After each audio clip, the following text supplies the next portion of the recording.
बिस्मिल्लाहिर्रहमानिर्रहीम। अस्सलाम वालेकुम। मुझे कहते हैं वकार खानज़ादा और आप देख रहे हैं वकार खानज़ादा ऑफिशियल यूट्यूब चैनल। आज का हमारा टॉपिक लैंड रेवेन्यू एक्ट 1967 से लिया गया है। That is question of title. इसके कौन कौन से एसेंशियल्स हैं, ये क्वेश्चन कब अराइज होता है और इसको ठीक करना, इसको दुरुस्त करना और इस क्वेश्चन को ख़त्म करना किस तरह से किया जाता है। इसके साथ साथ रेवेन्यू ऑफिसर का इस तमाम प्रोसेस में और इस तमाम झगड़े में उसका क्या किरदार है, वो किस तरह से एक्ट कर सकता है। In short, question of title एक ऐसा झगड़ा है, डिस्प्यूट है, कन्फ्लिक्ट है बिटवीन द को शेयरर्स ऑफ अ लैंड कि जो कि अराइज होता है at the time of partition. अगर किसी लैंड में मुख्तलिफ शेयरर्स हैं तो जब पार्टीशन की जाएगी, उनके हिस्से उनको अलग अलग करके दिए जाएंगे, उस टाइम पे ये क्वेश्चन अराइज होता है और इसको ठीक करना रेवेन्यू ऑफिसर की जिम्मेदारी है। Revenue officer as an court भी एक्ट कर सकता है इस तमाम प्रोसेस में। तो हम इसमें आज पूरा प्रोसीजर बयान करेंगे कि किस तरह से ये होगा। So first one is definition of question of title। Question of title की जो रेलेवेंट सेक्शन है वो 140 and 141 of land revenue act 1967 है। According to the definition of question of title is a dispute between the co-sharers of the land which empowers the owners of the property to control and dispose of his property without any restriction। Now essentials। ये question of title पैदा करने के लिए, arise करने के लिए और इसको हल करने के लिए कौन कौन से एसेंशियल्स का होना लाजमी है, कौन कौन से ऐसे पॉइंट्स होंगे, चीजें होंगी। फर्स्ट वन इज को ओनरशिप ऑफ लैंड, देन को tenancy of the land, intention of partition, dispute between the parties. ये तमाम के तमाम ऐसे एसेंशियल हैं कि जिनके बगैर ये क्वेश्चन ना हल हो सकता है और ना अराइज हो सकता है, क्योंकि क्वेश्चन ऑफ टाइटल तभी अराइज होगा कि अगर को शेयरर के दरमियान कोई डिस्प्यूट है और वो इस डिस्प्यूट को हल करने के साथ साथ वो इंटेंशन रखते हैं, उनकी ये नीयत है कि इस लैंड को तकसीम कर दिया जाए, पार्टीशन कर ली जाए। Now authorities who can dispose of question of title.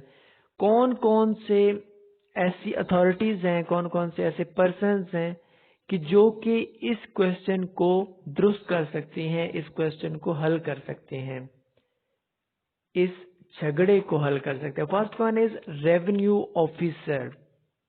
Revenue officer is the main person कि जिसके पास पार्टीज जाएंगी और वो अगर रेफर करेगा सिविल कोर्ट के पास तो फिर सिविल कोर्ट में ये मामला चलेगा, नहीं तो रेवेन्यू ऑफिसर में ही ये मामला चल सकता है। Second one is the authority who can solve this question, that is revenue court. Revenue से रिलेटेड जितनी भी कोर्ट्स हैं उनको रेवेन्यू कोर्ट कहा गया है। देन सिविल कोर्ट, अगर पार्टीज के दरमियान डिस्प्यूट अराइज होता है और तमाम की तमाम शेयरर को शेयरर्स जो हैं वो इस लैंड को तकसीम कराना चाहते हैं तो फिर वो सिविल कोर्ट में भी केस फाइल कर सकते हैं for partition. Position of revenue officer. Revenue officer इस तमाम झगड़े में, इस तमाम डिस्प्यूट में तीन तरह की अथॉरिटीज का एक्ट कर सकता है। For example, first one is act as an revenue officer. Revenue officer अपनी ही दायरे इख्तियार में काम करते हुए वो तीन तरह की अथॉरिटीज का एक्ट कर सकता है। फर्स्ट वन, उसका अपना जो रोल है रेवेन्यू ऑफिसर का उस स्टेट के लिए, उस एरिया के लिए। इसके साथ साथ ही can act as an revenue court and also as an civil court, क्योंकि रेवेन्यू ऑफिसर के पास ये पावर मौजूद है कि चूंकि ये केस, ये क्वेश्चन ऑफ टाइटल का झगड़ा सारे का सारा ये उसकी अपनी डिस्क्रिप्शन में है कि वो इसको किस तरह से हल करता है, तो वो खुद भी इस मामले को देख सकता है या सिविल कोर्ट को भी ये मामला रेफर कर सकता है। Now limitation on revenue officer. Revenue officer के पास कौन कौन सी लिमिटेशन है जिसके अंदर रह के उसको काम करना है और जो काम वो नहीं कर सकता। Execution of partition.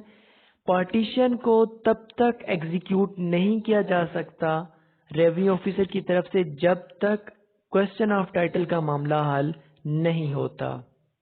And second one is fixation of time period.